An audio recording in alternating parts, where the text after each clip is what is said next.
Understand? Yes. The other thing I want to remind everybody is if you're not registered to vote, you cannot do it last minute.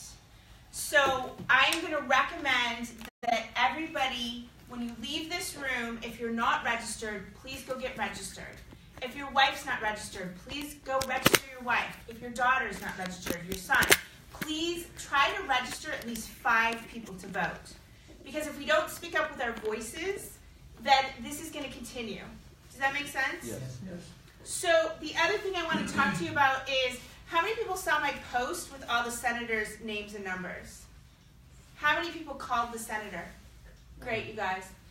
I literally am recommending that you pick up, this is what I do, this is what my staff does in my office, okay? Every morning when we have breakfast, we pick up the phone and we call the senator's office and we voice our complaint. And the reason we do that is they track the volume of phone calls that come in. If you send an email can be ignored. A letter can be ignored. But the phone ringing over and over and over can't be ignored. Someone has to answer it. And that's going to get attention. And when you call up, you say, this is my zip code. I'm very upset about this Trump ban. I'm upset that the Supreme Court put through and said it was okay as is, and they depended on the fact that there was a waiver, and they're not enforcing the waiver. I mean, as you know, Djibouti just denied every single case, and they did nothing to look at the waiver at all. I mean, they just denied them like that. So I think you need to express how unhappy you are about it. You need to let them know how many children. This is my opinion, and I know there's people have different opinions all over.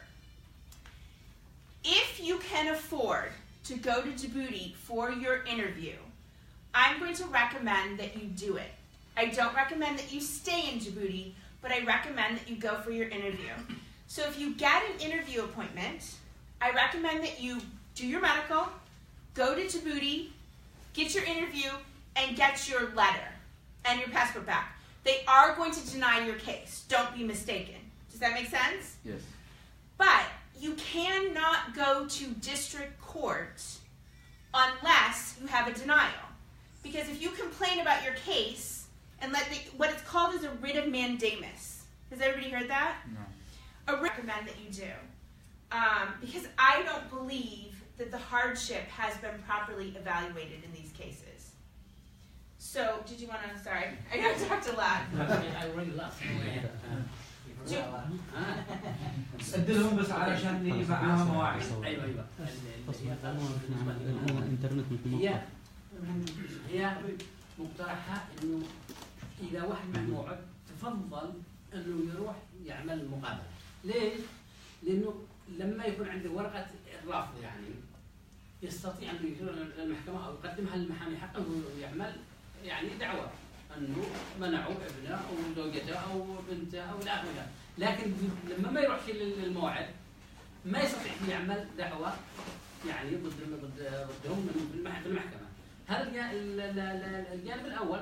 الجانب الثاني قالت اللي هي قابل فعلا هذا قالت انه يفضل انه دائما كل واحد كل مواطن انه يتصل بحقه السنه يعني حق المسؤول البيت البرلمان يعني يتصل به يومي حتى ولو يومي يقول له وضعي 1 2 3 نحن ضد هذا الكلام نحن بعدين لا نقول لهم انا اعمل دعوه ضد المحكمه او ضد الحكومه يعني.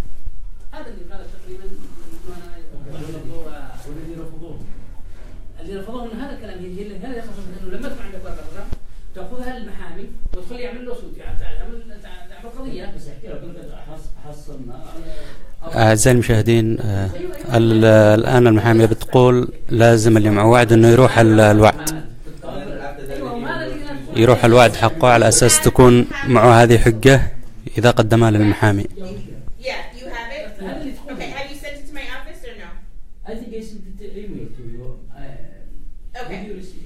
Anybody's letter that got sent to me is already being taken care of.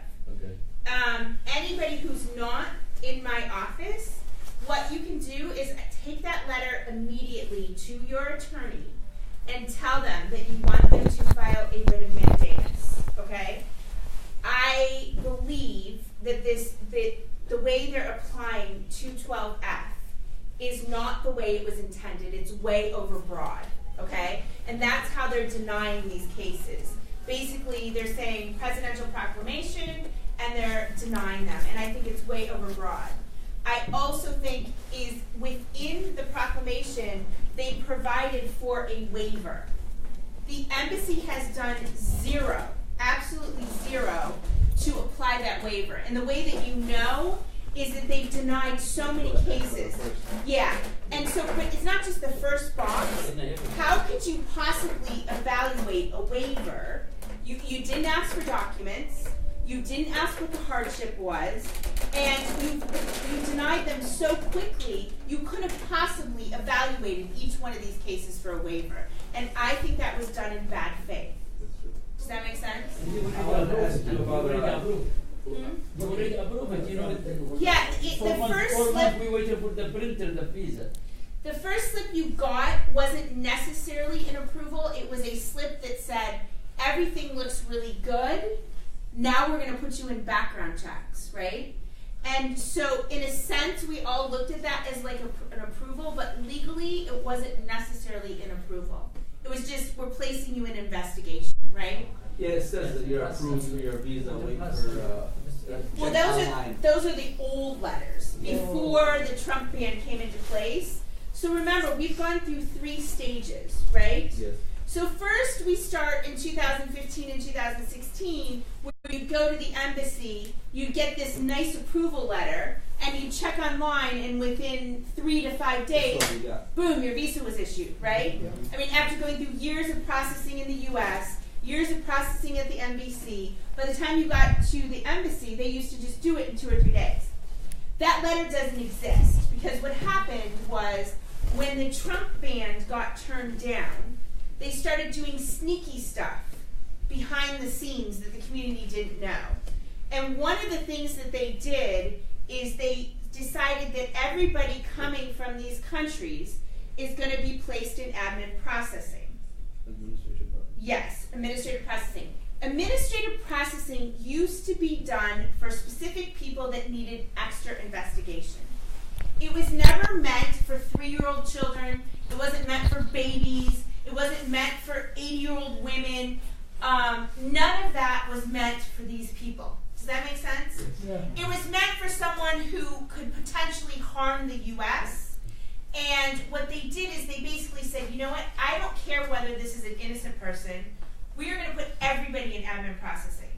And so you went from having 1 week, 3 days to 1 week, to now all of a sudden we went to like 60 days, and then 90 days, and now 120 days, right? They kept stretching it out and delaying all these visas. Now what we have is we just have flat out denials, right? Yes. So that's the issue that I have. I had issue with the admin processing to begin with because I don't think that it was applied correctly. It used to be that admin processing was applied after a factual evaluation. That's not what's being done. Does that make sense? I wanted to ask you. حاول You said contact our senators. ترجم بالعربي علشان في ناس مش عارفين. Posted it. Right. I talked to him and he called me today. Great. When he told me that there's nothing in their hands that they could do because they called the embassy of Djibouti, that everything was from here. They had the orders from here. They sent them. Right. Yeah, Djibouti is not responsible for this, okay? But the senator does have control. Because if you start complaining to enough senators, they do have the authority to introduce law to make what Trump did illegal. Do you understand? Yes. So when he tells you there's nothing he can do, that's not accurate. I'd call him back and I'd say, you know what? That's not true that you can't do anything. You have the authority to introduce law to make what Trump did illegal. Do you understand? Yes. And go ahead. سوري حاط ترجمها علشان السناتور لانه في ناس مش عارفين ايش هذا. الان ايوه بالله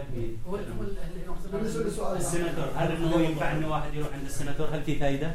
هي قالت المرحله الاولى كانت خلاص يوافقوا عليها من هنا مركز الفيزا مثلا صلى هناك يعطون نفس الفيزا ب 3 4 ايام. هذه المرحله الاولى وكانت كويسه في جيبوتي كويس. المرحله الثانيه تمددت شويه وكانت تاخذ لها مثلا شهر كذا ولا اخر كذا وكانت روتين. بعد ما جاءوا واتخذوا القرار ريجن ترامب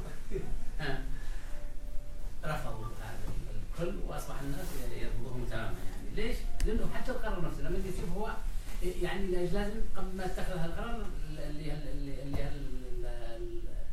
هذا القرار بالرفض وكذا لازم يعني يتم تقييم للشخص هذا، لانه مش معقول انه هذا القرار مثلا الطفل، لانه الغرض من القرار بشكل عام انه الناس هو انه ما يدخلوش ناس يضروا بامريكا من الارهاب وغيره الى اخره كلام.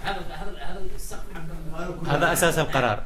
لكن انه القرار يعني شمل حتى الاطفال واللي عمره 80 سنه الشيبه وكذا وكذا، وهذا لانه حتى هم ما قيموش ويقولوا انه مش هنا علينا. قالت انه القنصل يقول انا مش عليه، لا انه عليه لانه ما قاموا به. حتى ترامب ضد القانون، هو صحيح ضد القانون، يعني القانون الامريكي قانون الهجره ما يمنعش الناس كلهم ممكن ولا تمنع مناطق محدده كذا.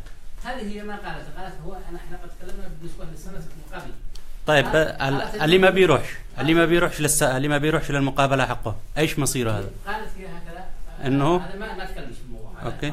لانها هي قالت اللي يروح للمقابله انه ضروري يروح، انه افضل. هي ما قالت ضروري، افضل رايها هي لا هي قالت رايها انه يروح وياخذ ورقه ويجي يعمل قضيه. اوكي. See, here's the problem. If you're not going to show up, like I said, this is why I'm encouraging you to show up to your appointment. If you don't show up to your appointment, please, you don't have a strong case, but please at least send an email to say, I would like you to hold my case.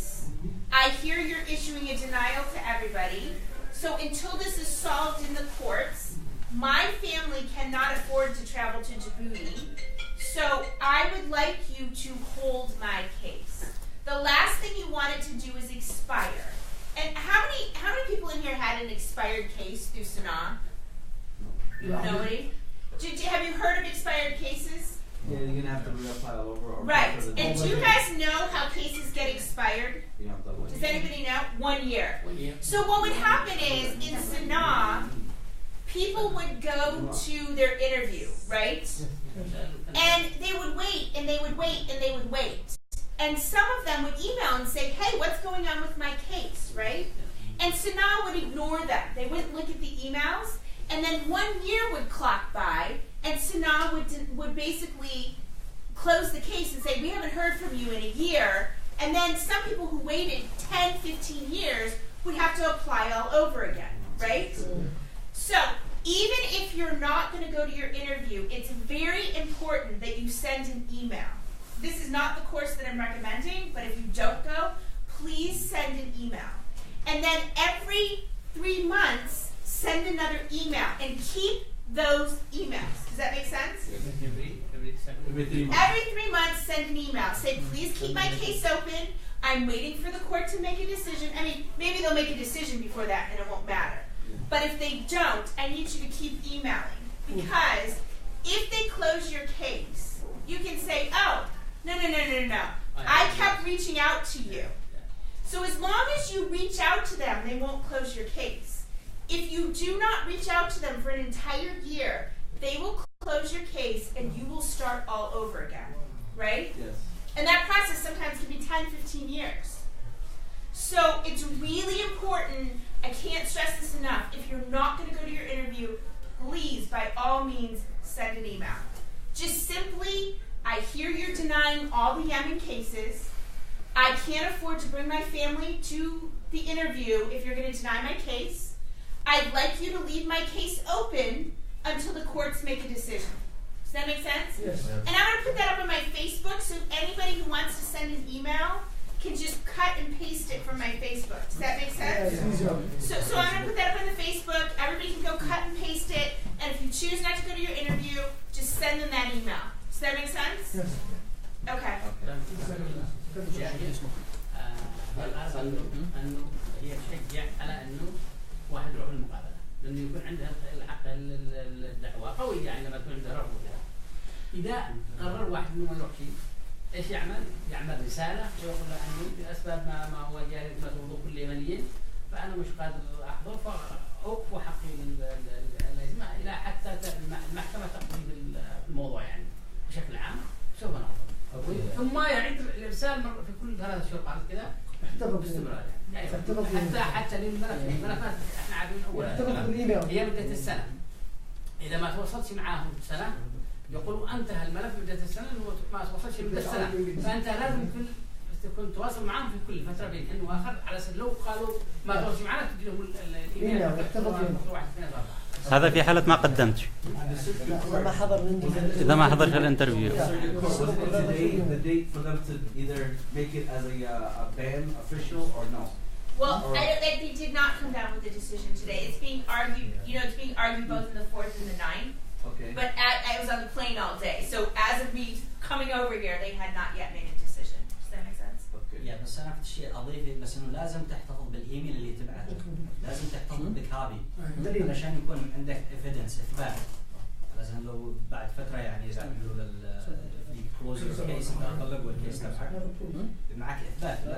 هي تكلمت إنه لازم تفضل إنه كل 3 أشهر تعمل إيميل حسب كلام المحامية إنه كل 3 شهور تعمل إيميل حتى وتحتفظ بالإيميل كإثبات. Okay. Can I bring you guys back to one thing before we move on to the next question? One of the problems in America is I don't think the public is very well educated. So when you call the senator's office, okay, we need to start educating not only the senator but the American public, right? Because how many times do you guys hear, oh, refugees. You guys aren't refugees. You're U.S. citizens, right? And the other thing that I don't think anybody realizes is, and I know because when I was in Aden, I've got these great pictures of these U.S. bombs going right by my boat. But I don't think the United States, people in the United States realize that the U.S. and the Saudis are the ones that are bombing Yemen, right? Yes. So I think there's 2 things when you talk to people that we need to start educating people. We need to say, hey, the United States is responsible for bombing Yemen right now. They're a big contributor to the problem. If anybody doesn't believe you, tell me. I'll email you my pictures because the bombs went right by my boat. So I think that's really important because people are like, let them fix their own problem, right? I mean, a lot of times I hear that. Let Yemen fix their own problem. But this isn't a Yemen problem. This is a problem between Iran and the Saudis and the United States that's being fought on Yemen territory. And so I think we need to start educating people as well. Educate your senator. When you call up, say to the senator, do you realize the United States is bombing my home village? Right. Let them know that. Do you know what I'm saying? And do you realize that my kids are U.S. citizens that are being stuck overseas because of this ban? So there's 2 things that I think we really need to educate everybody. We need to educate everybody about how long the Yemen community has been a part of the United States. How these are children of U.S. citizens, and how it's not a Yemen problem. This is the United States that's responsible for blowing up Yemen right now.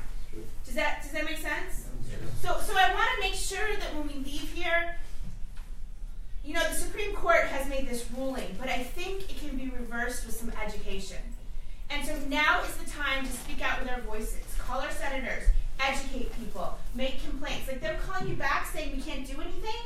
Yes, you can. You're my senator. You can go into Congress and you can propose law that makes this type of thing illegal and it's unconstitutional. It is. We just need to get the right ruling.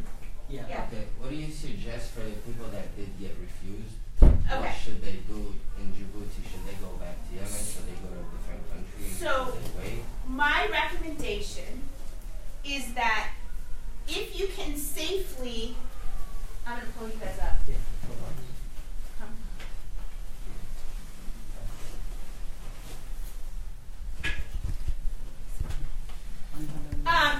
If you can safely go back to Yemen, of course go back to Yemen because that is where it is least expensive. If you cannot go back to Yemen, then I don't recommend that you stay in Djibouti. We all know Djibouti is ridiculously expensive, right? If anybody saw my electric bill last month, they'd have a heart attack. I mean, I don't think in a year 1 month in Djibouti is what I pay in the United States for an entire year. So I really would suggest. The other thing is when I fly over on Tuesday, I'm setting up housing in Somalia. And so anybody that can't safely go back to Yemen can reach out to me. I found a complex in Bosassos, and we're setting up housing that hopefully is going to be very, very expensive. I'm shooting for maybe like 150, 200, maybe even 100 a person per month, which would be a lot less, and it's going to put you in a safe place. And then as these cases start to work itself through the system, we can have the passport shipped to the embassy, we can have the visa placed in it and shipped back. I know a lot of people are staying in Egypt, some people are staying in Jordan. However, I don't know if you're aware, Jordan started charging Yemens an extra tax to stay there, so Jordan's become really expensive. So I would say, Somalia or Egypt would be the place that I would stay. How long do you think this process will take? I can't. You don't think I it's can't long? guess. I literally, if I was super hopeful, technically we could file in court. It would go through a 90 to 120 day process, and hopefully we could work something out, right? But it could all be denied, and it could sit, and it could go another 2 years. I don't know. So the best thing, I'm asking because my wife went over there to go get her mom. Okay. She had an interview, and they had the interview. They approved it. We were checking online for the past 3 days, and then I opened it and it said refused. Yeah. Now she's worrying. She's like, I'm not leaving my mom here. I want her. She wants to come back. Like you said, everything's expensive there. Right. You need a lot of money to keep letting them stay there. So I'm suggesting, like you said, if they go to another country, right, Saudi or anywhere, would they transfer their file there, or what should they do? Well, I wouldn't transfer the file. Okay. What I would do is leave the file where it is, because you've already gone through the interview process. You don't want to go through this again. Okay. I would suggest that they wait in the other country until this is solved. Like, for example, Somalia doesn't have a U.S. embassy, right? Yes. But anybody, let's just say you guys want a cheaper place. If you want to make a phone call to my office, give it 2 to 3 weeks, because I need everything set up. But in 2 to 3 weeks, if you want to call my office, we will put you in contact of the person over there. What we're doing is we're negotiating a set price for the housing so that it doesn't get out of control like Djibouti. Like, when I first went to Djibouti, I think you'd get an apartment for $300. Now that same apartment's $2,000. It's just outrageous. How's the life in Somalia? Some parts are dangerous, but Bosaso is actually okay, and the area that we're looking at is pretty nice. Go ahead. Egypt, they don't accept any case. Well, they're still, you can still force them to take a case, yes. I tried with one of my customer. I tried. I give them all. He owned Egypt has to take the case. If he owns property there and he's set there, they do have to take the case. My suggestion is that you call the supervisor at the NBC. If they give you a hard time, that's again a place where I would go in and file a writ of mandamus and demand that they take the case. Does that make sense? You're just kind of being pushed around by low-level people answering the phone in the Egyptian embassy. But yeah, if you're in Egypt, they need to be taking those cases, especially if he owns property there. What about Malaysia? What? What about Malaysia? But Malaysia's still taking cases. Kuala Lumpur is supposed to be doing a good chunk of the cases. If you notice, the NBC is giving you an option to go to Djibouti or Kuala Lumpur. That's obviously Kuala Lumpur is less money than Djibouti. So whatever I recommend is once you do your interview, okay? I don't care where you stay while you're waiting for your visa. Don't move it from that embassy, because you start the process all over again. So leave the case where it is. So if you interview in Kuala Lumpur, leave the case there. Does that make sense? If you interview in Djibouti, leave it there. If you interview in Egypt, leave the case there. Where you guys go and stay while you're waiting for this process, don't move the case there. Make sense? Yeah. You recommend them to go back to Yemen? If you can safely go back to Yemen, it depends on where you are. If you can safely go back to Yemen, yeah, of course, because at least that's where it's going to be less expensive. But I have people that can't possibly go back to Yemen right now. You know, with everything that's going on, Sana'a is a mess. So you're not getting, if you're taking that trip all the way down to Aden or Seyoun to come in for an interview, am I going to recommend that you take the trip back to Sana'a? Absolutely not. So for the people that get denied, you recommend them to leave Djibouti? So once you get the denial, I recommend that you contact your attorney immediately. And you give them the denial and you say, I want you to go into district court and I want you to file a lawsuit. And for those of you that weren't here, any attorney that wants, to see my brief or what we're doing, I'm happy to share it with anybody. I've emailed my brief out to probably like 10 people. So I'm happy to share my brief with whoever wants it. If nobody got an attorney yet, could you tell them how much are you charging for this kind of case? We haven't even decided because before we're taking any more cases, we're doing my office. Okay. And when I finish my office, the clients that I have in my office have to be taken care of first. So we're not taking any more until we finish my clients. Once I do that, I'll look at it. Obviously, my clients aren't paying because they've already paid me. Yeah. We're considering, we're looking at it. We're considering maybe doing these pro bono. That's what I did for the first Trump band. Do they have lawyers over there in Djibouti? Because my brother-in-law was telling me that they have, should I get them through here? Or? You should definitely get a lawyer here. Do not do it in Djibouti. There's a lot of fixers over there that are misrepresenting things. Some of them are saying, oh, I'll get your family into Canada, I'll do this. So I recommend that you get a lawyer here. Make sure you confirm whatever state you're in that the person is registered with the state bar so that you actually have an attorney that can do this. And be very specific with them. Say, listen, I want you to file a federal court lawsuit to solve this problem. So that's what you need to do. And then the federal lawsuit is going to be separate, file by file, or? I think, this is my opinion, that they should all be done separately because the waiver is separate, right? Everybody's hardship is different. Like, you might be from Sana'a and maybe your house is completely blown up and maybe you've run through your savings and you have nowhere to put your 4-year-old son and your wife, right? Your situation might be that your mother is extremely elderly. There's no one in Yemen to care for her. There's no one to get food. It's not safe for you to live there because you're a U.S. citizen, right? And no one is there to care for your 80-year-old mom. And so you bring her to Djibouti. There's nobody to stay with her in Djibouti. And she's elderly and she needs to come over here, right? So everybody, this is not, in my opinion, people disagree, but in my opinion, this is not something you can do as a group.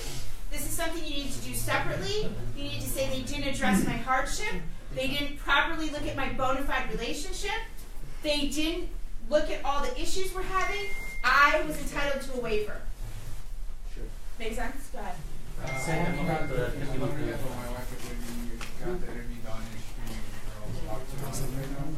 So what they're doing right now is they are denying the letters. They had pretty much all the visas issued for everybody who had been interviewed with some few exceptions up to June. So they're denying that they're returning the passports to people in June, July, August. Everybody's gonna get it? Everybody's gonna get it. Yeah, here's the problem. They can't possibly get that many people in a day. Right. Okay? Yeah. So what's happening is they're returning passports and letters as fast as they can, but the other thing that's happening is everybody's screaming at the embassy staff. Does that make sense? Right. So can I make one other suggestion? Yes. The embassy staff has no control over this, right? So screaming and yelling at them is not going to get it done any faster. So my suggestion is, as sad as it is, go in, grab your letter, grab your passport, and say, okay, sir, thank you, and walk out. The screaming and yelling needs to be done in the United States, needs to be done through protest, needs to be done to your senators, and needs to be done by voting, okay? Those are the 3 ways. To scream at the council officer who's just doing his job, listen, I know some of them can be jerks sometimes, right? But just grab your letter and passport and get out, because what it does do is if you get out quickly, it allows them to go through more and give people a letter so that people can start to have redress. Okay. So in Djibouti we have two letters. Some people they get a letter. They're not qualified for the waiver. Right. And other people they're qualified for the hardship and the waiver. So I think if you're qualified for the hardship and they're going to delay, it doesn't say that they're qualified. What it says is they're reviewing it. Did you see the letter? Right. So I think the people that got the box marked, like reviewing it, probably have a better chance in court than the people who said that they didn't. I think the ones that say it's reviewing it will have a better chance in a federal court lawsuit, just FYI. But to me it appears that there's no, it's just random, right? How are they deciding? It's completely random. Because I've seen people that were denied that clearly qualify for a waiver. Like I have an elderly woman, cancer, and they marked that she wasn't qualified for a waiver. Come on. She's the last one left there, right? Go ahead. I have one. She had 5 kids here with her husband, and she has there 2 kids. She said they didn't know. Like me. That's my. الرجاء يا شباب الاتصال الآن بنصور لايف. Their mom in Jibouti for 5 months. جابوا the freezer Sunday. And they deserve to have their mom. تعرف على المكالمات. Where's my mom? I see the person is deleted to come in the United States. You gotta complain to your senator. That's why you guys gotta vote. You were turn 18. You were registered in the senator office. I think it's Good, great. You see, I'm gonna see what I'm gonna do, but I can do nothing. But they can do something. Don't accept that. They can do something. They can. And the more phone calls and the more complaints that you make, the more all the senators are going to get tired of all these phone calls, right? Safe. Yeah. Arabic, please. My situation is different. I think when I came to your office in February 13, we set up for my daughter. Then you told me you're going to be in Korea in September from 8 to 15. It's not affecting U.S. passports. So anybody, by the way, anybody who is getting a U.S. passport. But I can bring my daughter from Eden, that's why I'm trying to. I know you couldn't get her. I know that there's a problem getting people out. And they told me you have to have a letter from your office, but doesn't do any good to the border, border of Djibouti to let it end. So here's the deal. I have tons and tons of clients that have shown up in Djibouti. So if you get a flight out, of Yemen and go through Egypt. You can go to the Egyptian embassy, the Djibouti embassy in Egypt. And they have to have a letter from the I've got from the tons embassy. I'm telling you. No, you can't go to Djibouti because the door is not under. I don't have nothing short on the immigration. No. He can. Let me finish. Okay, let me see. So what happens is, and we'll talk in private, I'll tell you how to go about doing this. I'm going to tell you in private how to do this, but you can fly to Egypt. That's what I'm waiting for. You can go get a visa. And if you know I'm going to be there now, I'm leaving on Sunday, so now would be a good time to get her in. I'll be there. So he has, first of all, on behalf of everybody who has a family stranded over there, thank you for taking your time and answering our questions. It's my pleasure. I had a quick question. My brother, his wife is supposed to have an interview in a month. Okay. And I just was wondering, for those people who have interviews in 2 weeks from now or in a month, are they also going to get denied? So here was my suggestion that I had said a little bit earlier, okay? Anybody that doesn't have money, I don't want to force you to go do this. But this is my opinion, and I know everybody has a difference of opinion, okay? But this is my strong opinion. I'm suggesting that everybody go to the embassy, go into Djibouti if you can afford it, get your medical, do your interview, and get out, okay? What will happen is they're going to give you a denial letter, right? They're going to give you your passport back, and they're going to give you a denial letter. The denial letter you can then take back to your attorney and say, hey, I would like a federal court lawsuit. I want you to file one on my behalf. I want you to go into court, and I want you to complain by the way that this was done. And I went through with everybody what I think can be done to attack what was done. I also had said that any lawyers that want a copy of the brief that I've written, I've been emailing it to everybody. I think the more lawyers that file on this issue, the better. So I'm sharing that with whoever wants it. I appreciate it. But it's my opinion that you should go, listen, unless it's going to be a hardship and you say to me, I can only afford to bring my family to Djibouti once, then maybe you want to wait in Yemen or wait wherever your family's waiting until this goes through the court system. No, it's just we want to plan it right. If they are going to get a denial, regardless whether they go, whether they have the interview tomorrow or in a month, we just want to be aware and plan it right. You know. Yeah, and so the reason I think you should get the denial is because if you want to go complain to the court system, and you haven't been to the interview, they're going to say, well, we scheduled an interview for you and you didn't show up. So what are you complaining about, right? But if you show up to the interview and you get the letter, now you can take that and go into court and complain. Does that make sense? Yeah. So that's my recommendation. I don't recommend that you stay in Djibouti. I was telling everybody, my electric bill last month in Djibouti was more than I spent an entire year for electric in my house in New York City. Yeah, so it's super expensive. I don't recommend that anybody stay there. So let me explain in Arabic because we have like Facebook. Okay. So بالنسبة للمحامية بتقول إنه بالنسبة للمقابلات هي تفضل وبقوة إن الناس يحضروا المقابلات بشكل طبيعي، لأنه الأفضل إنك تحضر المقابلة حتى لو حصلت على الرفض تحتفظ ولو رجعوا الجواز تحتفظ بالرفض هذا يعطيك إمكانية إنك ترفع دعاوى قضائية أمام المحاكم الفدرالية يكون معك أقوى.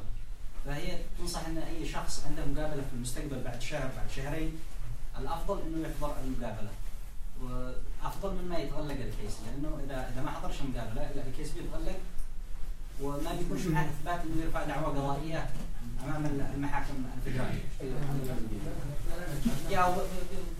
يتطلب الأمر إنه يعامل من جديد فيما بعد. أو not to go to your interview. Later tonight, I'm going to post up an email that you can send. And basically the email is going to say, Dear Counsel, I heard that you are denying all of the Yemeni cases, period. I cannot afford to bring my family to Djibouti just to have the case denied, period. I would like you to leave my case open until this is decided by the courts. You are going to put the petitioner's name, date of birth, the beneficiary's name, date of birth, and the case number. And I'm going to post that on Facebook. So all you have to do is cut and paste it and send it to the embassy. Does that make sense? Yeah. So المحامي بتكلم في صفحتها على الفيسبوك بتعمل نموذج للرسالة التي ممكن ترسلها للإيميل. يعني ممكن تعمل نسخ لصق تأخذها كما هي بس تعبي البيانات الكيس نمبر والديت اوف بيرث واسم البنفشري هالمعلومات كلها وتاريخ التقديم وأنت توديها بس على وين تودي هذا الوقت؟ تبعتها كل 3 أشهر. يعني إذا تعمل نموذج وبتحطه في صفحتها أنت ما عليك إنك تأخذ النموذج هذا وتعبي بياناتك الخاصة فيه وتبعتها. Because the problem is if you go an entire year without contacting them, they close the case. Yeah, they close the case. And then once they close the case, you have to start the process all over again. So if you, a lot of people have been waiting 10, 15 years, right? And so if you don't contact them, they'll close your case.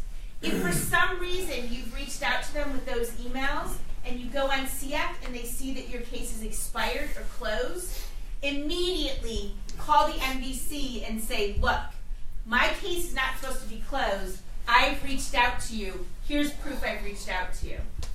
It is to your recommendation that whoever has a case that they should go, even if they're going to get a denial. That's my recommendation. My recommendation is that you go to the appointment, you get your denial, you bring it back to your attorney, and you file a lawsuit. Does it make a difference though? Well, like I said, here's why I think it makes a difference. It depends. I think these cases are very individual, okay? So if you have your denial, you can then take it into court and you can say, look, they didn't even apply the waiver that's provided for under this proclamation, right? Okay. I have a bona fide relationship with my infant child. my wife or whoever, or my mom or my dad or my husband, and they just denied it on the bat. They didn't even look at my circumstances, right? And here are my hardships. For example, my mom is 80 years old and all of her kids are U.S. citizens. Her husband is a U.S. citizen. She's very elderly. They're bombing the neighborhood where my mom lives. I have nobody that can live back there to take care of her and get her food. She's going to starve to death and die. That's a very personalized story, right? Yeah. If you take that case before the judge and you say, they in bad faith denied my case, they didn't look at all these hardships, and they didn't look at all this, and they didn't even consider me for a waiver, I think you're going to put forth a very good case. Does that make sense? Yeah. Someone else might have another situation where, like, there's kids here that are... أحد الشباب يقول في خبر عاجل ممكن يكتبوا لي كتابة في تعليق. Parents who both parents are U.S. citizens and they can't transmit to their children, and their children are stuck overseas. I have another family where the entire family is here. The wife's here, the husband's here, all the kids are here, but one 13-year-old child is left behind. 13-year-old child didn't qualify for citizenship and just got caught in the loop. So every story is individual. It's very important that you go with your denial letter and go with your story. When you go to see your attorney, say, I should have been given a waiver. Does that make sense? Is this the biggest concern? Is it true? Is it because the government has not responded to give... Okay, so that's a load of crap, right? Are you guys buying that shit? That's what I'm saying. Yeah. There's no government. So no one should buy that crap, right? Because Somalia, and here's your good example. Does anybody know how long the Somali government has been defunct? 10, 12, 15 years? Somalia passports are no good. There is a provision in the code, okay, in the NIA that specifically says if the passport is not reliable or not available, and it is a relative of a U.S. citizen, you can put the visa on a piece of paper. So Somali government has not been recognized by the United States in I think about 10 years. They don't accept Somali passports. So for the last Djibouti, okay, a lot of kids didn't have passports. They just got on the boat and went, right? Or they were in mom's passport. And they would go to the Yemen embassy there and they issued these paper passports, right? And the embassy couldn't put a visa in it because it was just this little piece of paper. And so they would issue a visa on official paper. So this crap, the Yemen government is not issuing proper paper. It's bullshit. It's just absolute bullshit on the part of the Trump administration, right? Yeah. And Steve Miller, who is the biggest racist in the world, is behind all this. That's the person everybody needs to start complaining about. So yeah, no. Listen, the passports are the passports. There's several countries that aren't necessarily reliable. If you don't think you can go down to Honduras right now as a gang member and buy any passport you want, you're crazy. Have we done this to Honduras? Right. So that's just a big load of crap. We heard about that. The reason they were saying that is because they said that about 70,000 Yemeni passports were issued from Sana'a, which is held under the Houthi. Right. Yeah. And they're not accepting those passports. And if you know right now, okay, the passports that they are accepting are the ones that are issued in Aden, Saudi Arabia, Jordan, Sayun. So if they're issued in the south. So you know why that is? Because they're being controlled out of Saudi Arabia. Who controls what's going on with the intelligence in Saudi Arabia? The United States of America, right?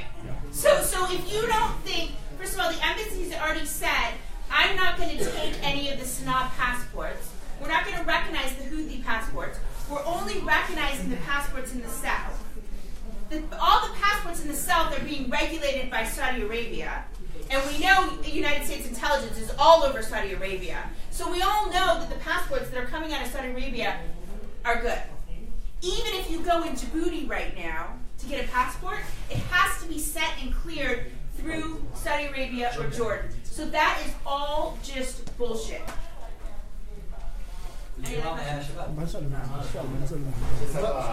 Are you taking back any cases or not?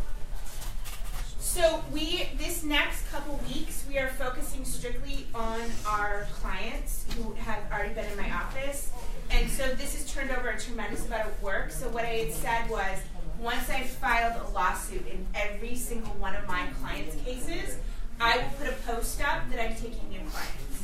The other thing that I had said was, if you already have an attorney and they need a sample brief to file the writ, I'm sending them out to everybody. I think the more attorneys that fight this and the more people that file lawsuits, the better. It can't just be only my office. Does that make sense? Yeah, more attorneys that get involved. Could you provide like recommendations? I don't. I'm so meticulous. Yeah. And for the people that are like in Djibouti and like they're waiting for an interview, they got an interview, should they stay there or? So it depends on, here's what I'm doing, okay? I'm having another one of these meetings Tuesday night, and I'm going to separate everybody in Djibouti, because right now you guys just need information. They need help. Does that make sense? Yes. So let them be there? So let them come see me. I'm going to divide people into groups. I'm going to look at once I do the meeting on Tuesday, I'm going to give out wristbands to meet with everybody individually. You don't have to be a client. I'm taking like a staff of 5 there. So what I'm going to do is I'm going to meet and I'll evaluate. I'll say your case is too far away from getting an interview, or I'll look at what the situation is. Okay? And I'll just give that information out. On the 25th? I am flying on Sunday. The meeting is on Tuesday, the 26th. And I think 4 o'clock. 4 o'clock. Okay. 4 o'clock on Tuesday. Yeah. So what about the Where? Yeah, just keep going with your cases. This is going to go away eventually. This can't last forever. I want to ask him, green card people, if they travel, is it going to affect them when they come back? So you guys, someone asked a question about a green card. Guys, can I just think? So the ban is not supposed to affect anybody with a green card.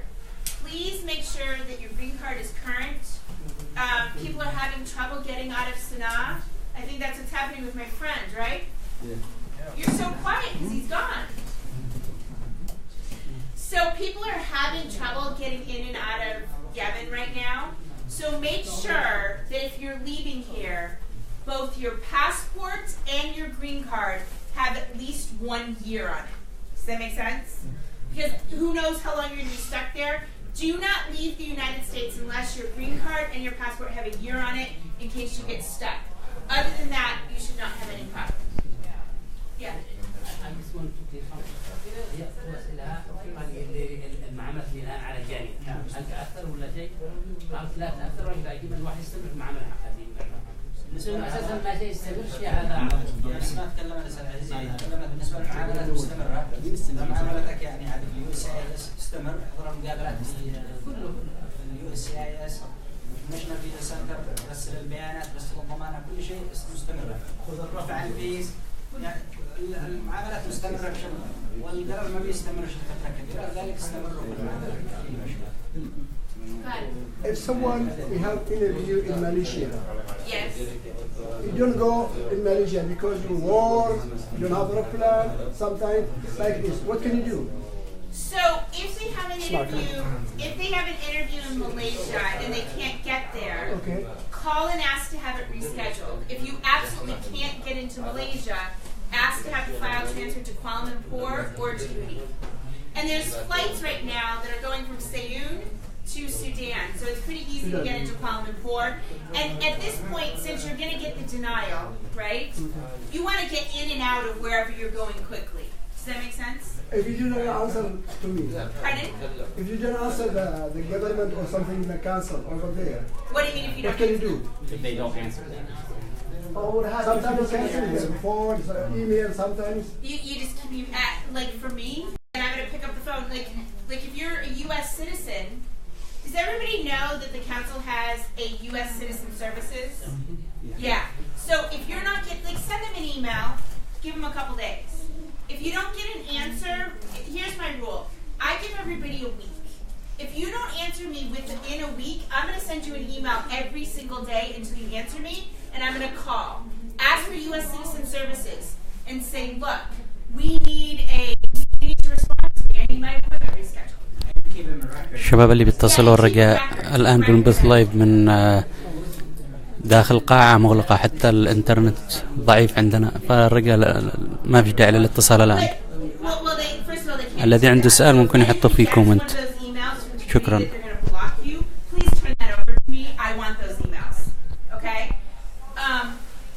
The question is are you emailing to follow up on a case, or are you emailing to change an appointment? No, follow up. Yeah, the problem with the follow-up is they're getting so many emails that they've asked that everybody wait the 90-day period. So remember, when you email, make your email specific. We all know these cases are getting denied. Don't send a million emails about that because they can't do anything. If you want to do something, once again, call your senator's office, right? Take that and call your senator's office. Djibouti can't do anything about it. But if you're emailing to reschedule an appointment, in the subject line put need to reschedule appointment. Does that make sense? But for you to follow up on cases, at this point, yeah. And so the problem is they told everybody, look, please don't follow up on the cases until 90 days have passed. And at 1 week, so many emails, 2 weeks. They've already told you. So try to stay within the time period. So if you get a case and it's interviewed, now it doesn't matter. Wait the 90 days and then send an email. Does that make sense? But if anybody gets an email that says they're going to block the email for following up on a case, I want that email. I'm going to deal with that. Okay? And that's something I'll just take care of, because that is unacceptable. We pay tax dollars for these people, and these people work for us, right? So if anybody gets that email, please send it to me.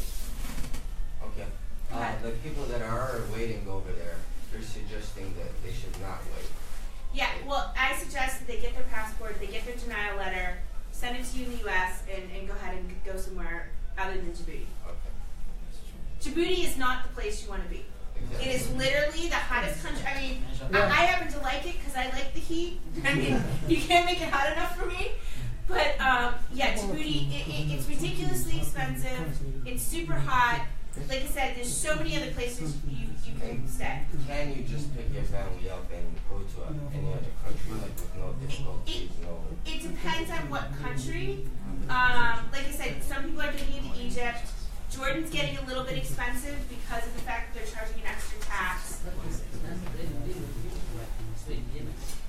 Listen, it breaks my heart what's happening. Trust me, it breaks my heart. That's why literally this next few weeks, I'm going into Somalia. I've been negotiating with them to try to get room and board. We're trying to get it. What we're trying to do is get it as close to $100 a person, which would be great, because even if you have a family of $700 a month for rent and electric and all the stuff is a lot more reasonable than the $5,000 you're paying in Djibouti, right? So I'm trying to get that set up, and that could be a good option. And they will allow you, if you're staying in Somalia, let's say this all gets cleared, right? They will allow you to send your passport into the embassy, and the embassy will send it back by courier. They're going to have a set-up courier. Okay. They're going to send it by courier back to where you are. Only in Somalia. You can't do it in any other country. I don't know that they've set it up for it. We're working on getting it set up in Somalia. I don't know, but that's where I'm trying to push them to get it set up, right? So I was working on this. I was working on getting a flight from Seymour to Somalia to Djibouti. You guys would be in Djibouti for 3 days, do your interview, do your medical, go back to Somalia and wait until it was done. That was the plan that I had set up. And then this whole thing hit with the Supreme Court and the ban and kind of threw a wrench in it. So I don't know, they might set it up, but that's what I've been working on. Yeah. Somebody has an interview next month. Yes. In Malaysia. Does he have to bring any other documents they're asking for DSM approved? 262. Not 262. The new the new forms for federal. So they're asking for the forms with all the social media. Right. They're asking for all your emails, your phone numbers. Yeah. So fill it out to the best of your ability. Does that make sense? Yeah. Listen, if you haven't had social media, say I don't have it. If you don't remember, I don't know. Do you know what I'm saying? Waiver letter or something before we give it to them. You mean to apply for the waiver? Yeah, before he get denied, before he get. Yeah, I mean, my first instinct was to send all my clients with a waiver package of all the hardship. Steve Miller has set up the constraints in which you can afford to apply for the waiver. So one of the things that he did, which is absolutely ridiculous, is that the hardship is based at the country in which you apply. Does that make sense? So let's say I'm Yemeni, I show up in Malaysia, and I say, hi, I'm here for my interview, and look, my house has been blown up, there's no food, my شكرا يا شباب للتنبيه على الخبر العاجل. الآن بنروي المحامية. Well, wait. They're going to say, well, we can't consider all that information because you are in Malaysia now. And we will only consider your hardship as to Malaysia. And Malaysia is a beautiful country and everybody's healthy, so you have no hardship. Waiver denied. So we have breaking news here. Important Oh, they did? notice. Okay. Yes, now. Yes. Right now. Israel, الآن يا شباب بتشوف الخبر العاجل. So it was today. Right now. This is right now. Yeah, just right now. I think that's for the refugees. هلا. It's against the travel ban, free. That's mean. So I need to pull the decision. So it appears, but here's the problem. So I want you to know this. So by unanimous decision, they say that he's exceeded his authority. Okay. The problem is remember the Supreme Court earlier had issued allowing the administration to fully implement the ban. So there's going to be a delay. So we're going to have a delay. So what's going to happen, and I need to see the full decision. So if anybody wants, like I'll share some information. I'll look at the decision in a couple hours, and I'll share some information. But what's going to happen is, first we have to deal with the fact that the Supreme Court is higher, right? The Ninth Circuit is here, the Supreme Court's here, and the Supreme Court said why this decision is going to go into effect. We can, thank you for that information. That's actually some good information, right? We needed some good news. While that's in effect, Trump can have the full ban. So chances are we're going to have to bring this case up to the Supreme Court to see what they're going to do with that decision. Does that make sense? Okay. So we may have a delayed effect. We'll see. Inshallah, right? Inshallah.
If anybody has individual questions, I'm going to talk to everyone.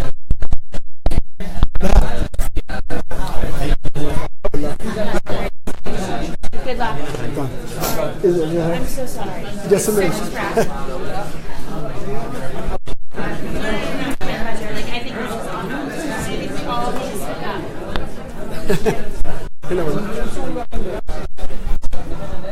This one. Okay. Yes.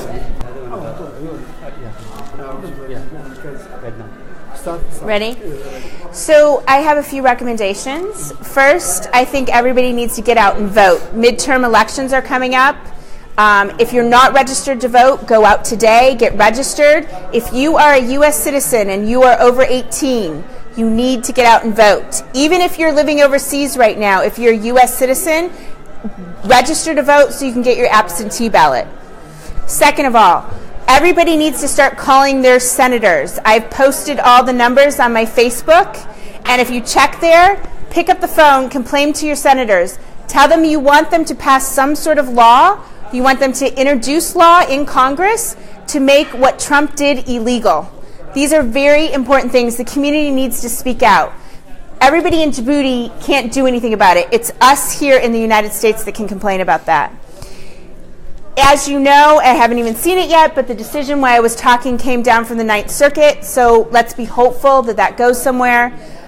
In the interim, I recommend that you attend your interview and go back somewhere safe. Whether that's you can go safely back into Yemen, I recommend you do that. If you can't safely go back into Yemen, then I would suggest Sudan, Egypt, or Somalia, where things aren't as expensive as they are in Djibouti. And then from there, give your letter of denial to your attorney and request that they file a federal court lawsuit demanding that they evaluate your right to have a waiver. What other questions do you have? Thank you. Thank you. Bye-bye.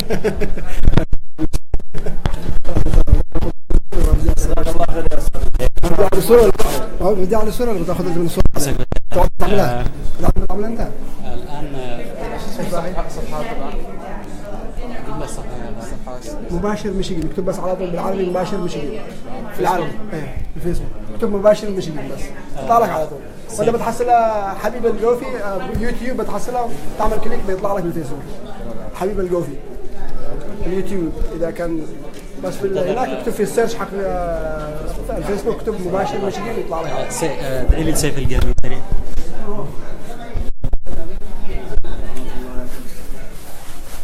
ممكن توقف هنا بس شوف لي الصورة اللي هي.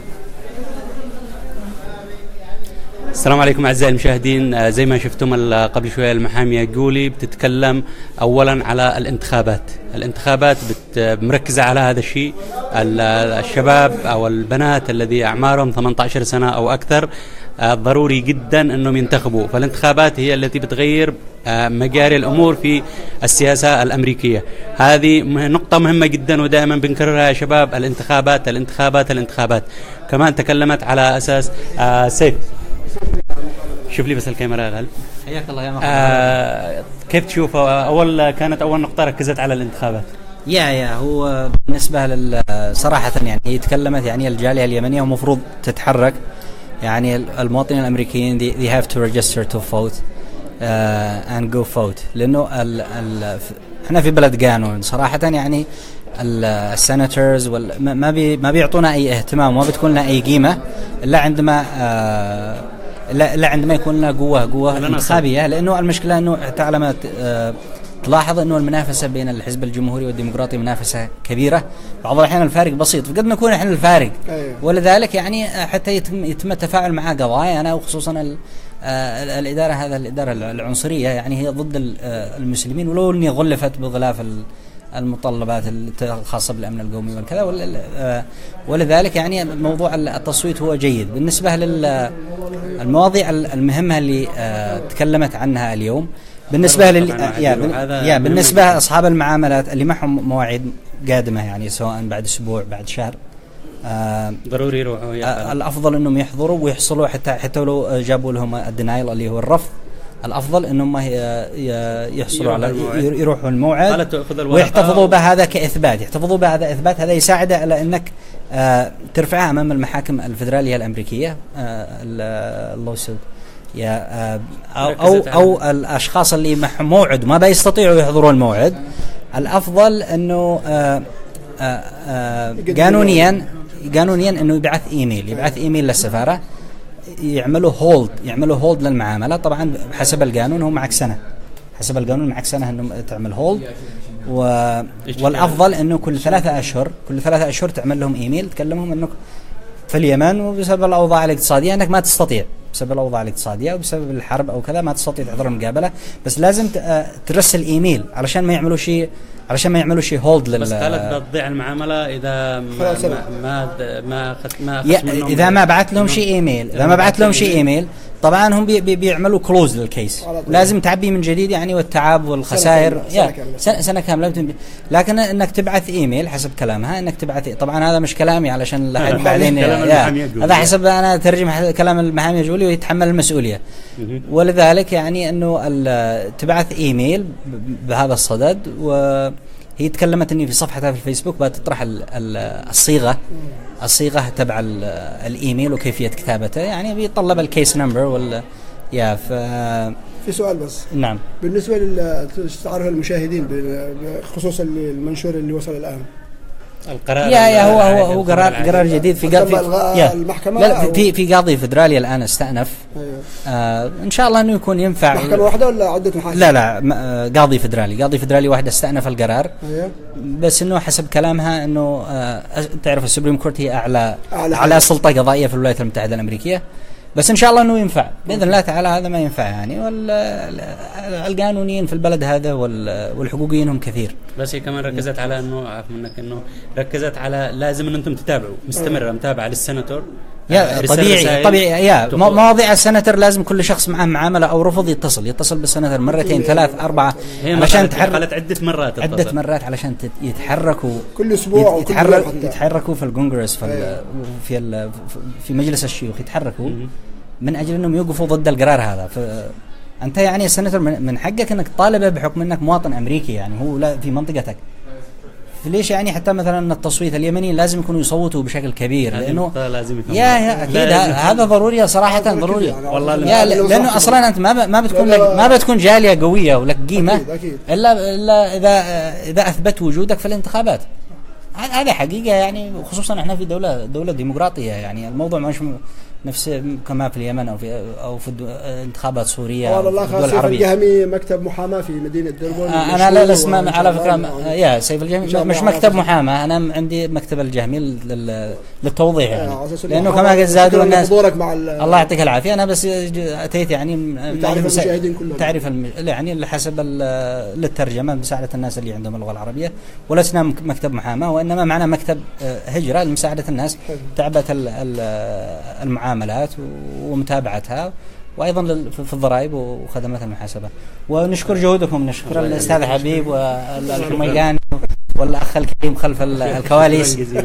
الاسم الكريم اكرم عامر، حياكم الله، فرصه سعيده، يعطيك العافيه. الله يفتح عليك. كما لاحظتم اعزائي المشاهدين، كان الاخ سيف الجهمي هو المترجم للمحامية جولي. طبعا رساله خاصة بالموضوع هذا، رسالة أوجهها للجميع وخاصة اليمنيين، خاصة اليمنيين. أولا الانتخابات هذه اللي طبعا أغلبهم ما بينتخبوش، مسجلين مثلا أبسط مثال في هنترامك مسجلين تقريبا بحدود 3000 شخص، اللي بيخرجوا 400. هذه نقطة. طبعا ما بنقولش علشان احنا سيتيزن ما بنكونش ننتخب، او انه لا ننتخب سيتيزن ضروري، لانه الانتخابات هي التي بتكون لنا صوت داخل الولايات المتحدة الامريكية ونمارس حقوقنا زي الجميع. الحاجة الثانية والرسالة المهمة الثانية هذه لازم كمان اليمنيين يركزوا عليها، بدل ما ابنك يتخرج وتوديه على جاز ستيشن بس علشان يحصل فلوس، لازم الشباب المؤهلين الكوادر المؤهلة بشباب الجالية اليمنية لابد ان يدخلوا الى الوظائف الحكومية. أنا على سبيل المثال سعد المسمري ألاحظه دائما بيتكلم وظفوا أولادكم وظفوا أولادكم وظفوا أولادكم، ولا في موظفين يمنيين نهائيا. وفي حالة أنه طلع موظف يمني بنحاول نحن ما بنهتمش فيه لا بالانتخابات ولا شيء. فالموظف اليمني دائما ممكن أنه ينفعك في أي شيء، ممكن ما بينفعكش اليوم بس بينفعك بكرة. أشكركم جميعا أعزائي المشاهدين للمشاهدة لطول الصبر. طبعا هو معنا اليوم لأن احنا صورنا داخل قاعة مغلقة فكان البث ضعيف جدا. أشكركم، أشكر الشباب الذي يتواجدوا، أشكر الأستاذ سيف الجهمي، أشكر الدكتور غالب الحميقاني، أشكر الجميع، وأشكر كل المتابعين لصفحة المغترب اليمني في أمريكا، ودمتم في رعاية الله. هذا محدثكم حبيب الجوفي لبرنامج مباشر متشجن. لا ده حنشتغل مظاهرات ما تنفعش.